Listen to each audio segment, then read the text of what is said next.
চন্দন দিয়ে এই টোটকা করতে পারলে খুবই উপকার পাওয়া যাবে।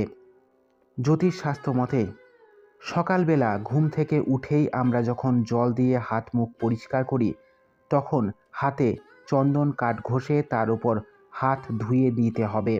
এতে জীবনের নানান সমস্যার সমাধান খুব দ্রুত শেষ হয়ে যাবে। যখন কোনো গুরুত্বপূর্ণ কাজে বাইরে যাবেন, তখন যেমন আমরা দইয়ের ফোঁটা কপালে লাগাই, এর সঙ্গে একটা চন্দনের ফোঁটা কপালে লাগিয়ে যান। এর ফলে যে কাজে যাওয়া হোক না কেন, সাফল্য আসবেই। ছেলে হোক বা মেয়ে, অনেক দিন ধরে বিয়ের জন্য দেখাশোনা করার পরেও বিয়েতে বিলম্ব হচ্ছে, সেক্ষেত্রে একটা সাদা চন্দনের টুকরো পাত্র বা পাত্রীর হাতে দিয়ে তারপর দেখাশোনার জন্য বসান। এর ফলে বিবাহে বিলম্ব কেটে যাবে।